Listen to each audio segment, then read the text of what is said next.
As the Enterprise approaches a nearby planet, it receives a transmission warning it to make no contact with this planet under any circumstances.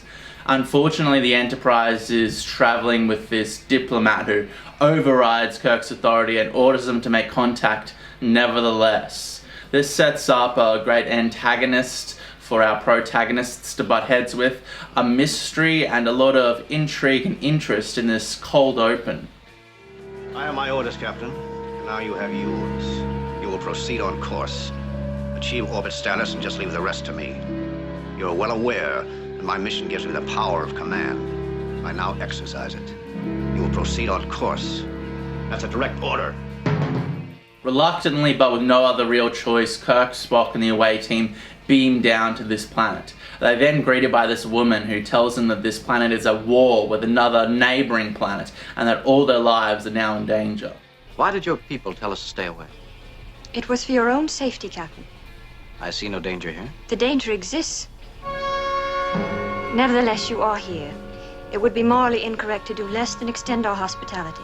After watching far more TNG than TOS recently, it really struck me how the score in this episode calls attention to itself. The music in TNG is rather subtle and subdued and just sits in the background and allows the emotion of the scene to come out. Whereas this score is big and bombastic. Sometimes it's brash, but I think in this camp context it actually really works.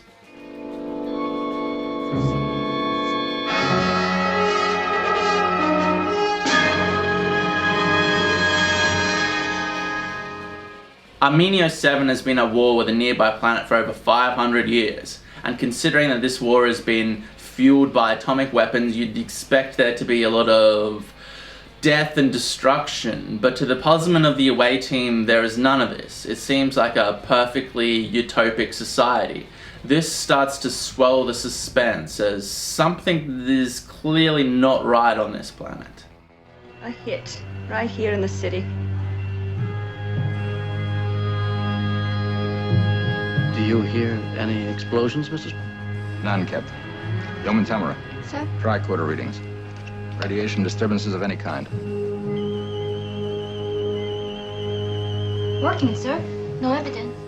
Our away team then enters a war room where it's revealed that this war is theoretical. That is, that computers make calculations to where and when the atomic blasts take place. And then victims are calculated and willingly file into suicide booths. So no real atomic war actually takes place. It's all just simulated, apart from these millions and millions of mass compliant suicides that happen per year. They're not simulated, they're real. So this is obviously a very disturbing cultural practice, and our away team are very confused and concerned about this mass suicide ritual being carried out on this planet. Computers don't kill 500,000 people. Deaths have been registered. Of course, they have 24 hours to report. To report. To our disintegration machines. Although this method of theoretical war resulting in millions and millions of suicides is very disturbing to both the audience and the away team, the narrative goes out of its way to allow the antagonists to explain that a real atomic war would encompass far more horror. And I mean, they're not wrong. A good narrative will always allow the antagonists to explain themselves and present them in a way where we can try to understand the actions even if we don't agree with them. We can understand what they're trying to do, and it just creates a sense of relatability, realism, and depth in the narrative. I lost my wife in the last attack. Our civilization lives. The people die. Our culture goes on. So our first act is done well to establish the world building of this new society and create some tension and suspense, but as soon as the second act commences, we get the real conflict of the narrative. The Enterprise has been targeted by these computers, and all the occupants are now declared casualties of war. This obviously pins Kirk and the leader of Armenio 7 directly against each other, as this leader demands that all the occupants of the Enterprise immediately file down to the planet to be put to death. Great escalation in tension and suspense. This is basic writing 101, people! All persons aboard your ship have 24 hours to report to our disintegration machines. In order to ensure their cooperation, I have ordered you, Captain, and your party held in custody until they surrender. Lots of philosophical debates happen within this episode between the away team and the citizens of Armenio 7. TOS is really at its best when it gets real life issues and really takes them down and examines them with detail. In this episode, it's obviously atomic war, suicide, and compliancy. And just with that thin sci-fi veil over the top, they're allowed to talk about all these issues that no other show was in the 60s. Good on you, TOS. I too have been declared a casualty. I must report to a disintegrator by noon tomorrow. Is that all it means to you? To report and die? My life is as dear to me as yours is to you, Captain. But how can you stand? Don't you see? If I refuse to report and others refuse, then Vandekar would have no choice but to launch real weapons. A series of traps and tricks is then implemented by the leader of Armenio 7 to capture and murder the crew of the Enterprise. As the away team down on the planet are held in this room, our favourite Scottish engineer takes command of the Enterprise, and he's fighting this battle on both sides. We have both this dim-witted, naive diplomat butting heads with Scotty, and these constant tricks by the Armenio 7s to capture him. And as always, Scotty is wily, he's objective, he's strong-willed, and he just butts heads with everyone and gets it done his own way. Well, they've got them, Doctor. And now they're trying to get us. We then get this odd Vulcanian 60s surreal hypnotic happening where Spock manages to hypnotize a guard through a wall using his alien abilities. It's amazing.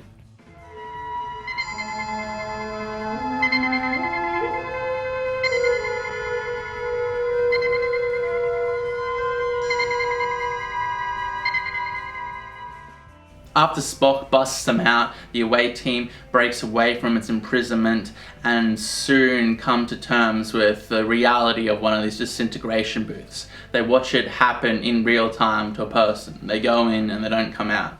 With no prime directive in place yet, Kirk makes a moral judgment and goes in an assault run. They start knocking out guards and destroying suicide booths. They're like, nah, fuck this. This is not right. This is not the way. And we're going to completely destroy this. As much as I love Picard's diplomacy, watching Kirk, the 60s action hero, maybe a little bit better. Maybe. Whenever I'm watching Kirk, I'm like, Kirk's better than Picard. And then whenever I'm watching Picard, I'm like, oh no, Picard's better than Kirk. So, you know, the debate battles on. I guess you could also throw Cisco in there. Oh, what are you doing? Throwing a monkey wrench into the machinery. Do this! I've done it. One piece of criticism I could levy against this great episode is that even though the people of Armenio 7 are handled with depth and moral complexity, this diplomat aboard the Enterprise is a cheap 2D caricature. Clearly the people of Armenio 7 are trying to destroy the Enterprise. I mean, they're fucking shooting at it, for fuck's sake. And they send them a fake message by Kirk telling them to all file down to the planet. Even though the evidence is obviously there in the air, he just wants diplomatic relations with them because that's his mission, and he's unable to objectively analyze the situation. He just follows out his orders and he has no intelligence. He just comes across as naive and dumb and irritating. Mr. Fox, we're under attack. They're trying to knock us down. You have taken defensive measures. Of course, but... But there are no buts. Obviously, it's a misunderstanding. And one of my jobs is to clear up misunderstandings. They're holding our captain. We have no proof of that. Scotty really does come across as a great leader in this episode. He directly disobeys orders from someone with higher authority than him. That is Mr. Fox, this dim-witted diplomat. And using his strong-willed grit and objective analysis, he is able to save the crew of the Enterprise. Because without him, they all would have fucking died, eh? So, good on you, Scotty. You will, of course, immediately resume a peaceful status. No, sir. I will not. What did you say? I'll not lower the screens, not until the captain tells me to. You are taking orders from me. You will lower the screens as a sign of good faith. My authority. I know about your authority, but the screens stay up. We then get this classic Kirk tussle with his guards, and there's something about them that just always resonates with me, eh? There's this little moment in the choreography where Kirk pauses and then the guard comes down and hits him. It's like they're not quite quick enough to make it look like the guard clipped him. It's like the guard was a little bit too slow, and then Shatner stopped and waited and paused, and then the guy brings the gun down on him. It's just the little moments like that that are just, for some reason, brilliant in my mind, and I absolutely love them.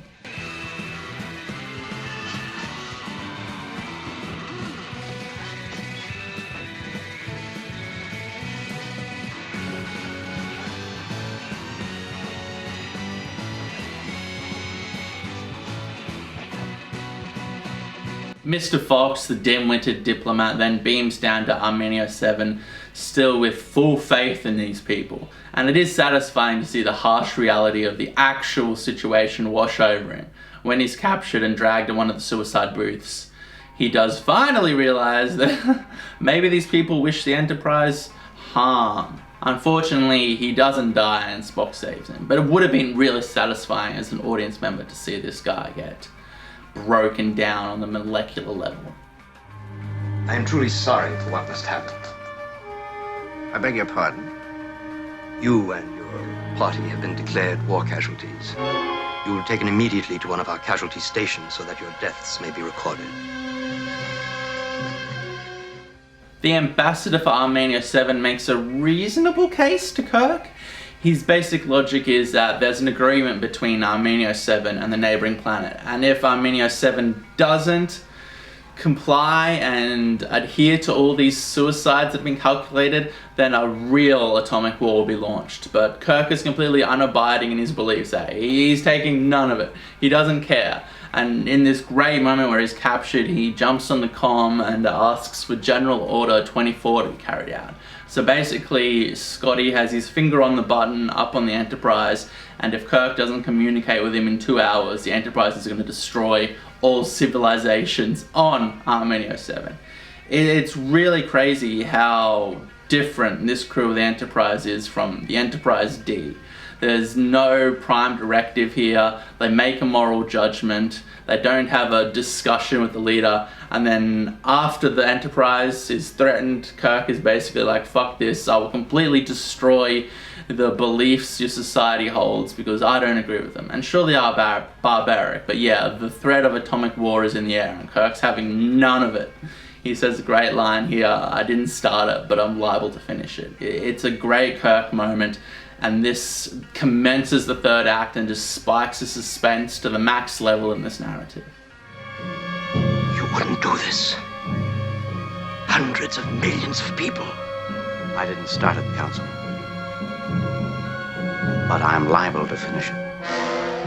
In the end, Kirk and Spock destroy this communication system between Armenio 7 and its neighboring planet. The logic being that without the suicides being carried out and the communications destroyed, their only way forward is to either have peaceful resolutions or go into actual atomic war and realize the horrors of war are real and then stop the suicides.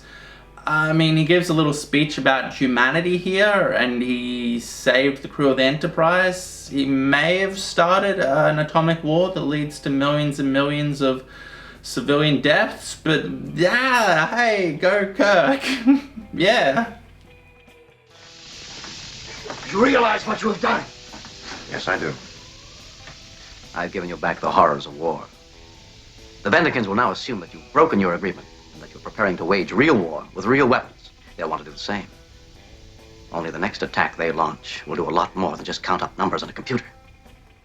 In conclusion, this is one of the great episodes of TOS. There's a lot of moral complexity in the ideas shown here. We get these great insights into the antagonists, making them real and relatable. There's some great character moments. Apart from Mr. Fox, he sucks. And yeah, Kirk may have started an atomic war which led to millions upon millions of deaths, but suicide is bad, okay? There you go. Thank you all for watching. It really help out if you could like, subscribe, and in the comments tell me how I got all the facts wrong and how my opinion is null and void. Thank you and good night.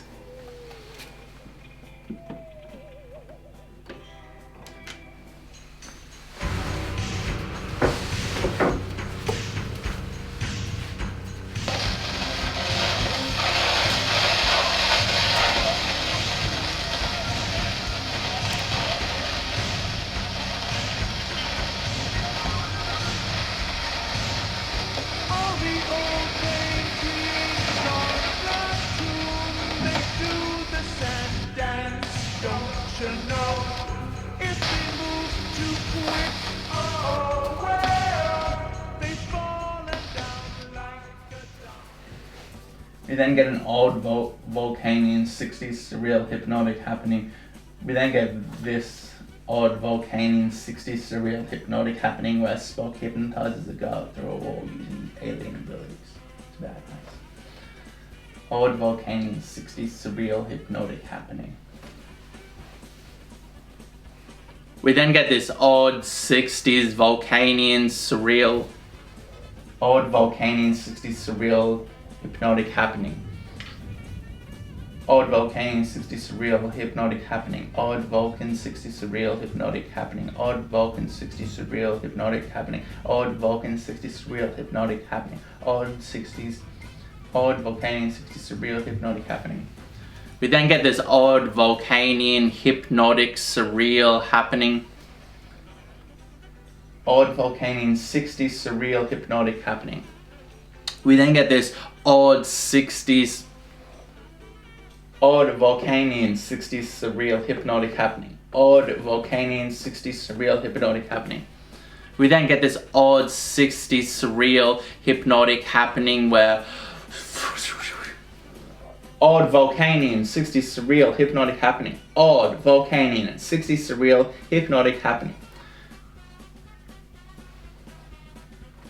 We then get this odd Vulcanian 60s surreal hypnotic happening where... Fuck Mozzie, you cunt.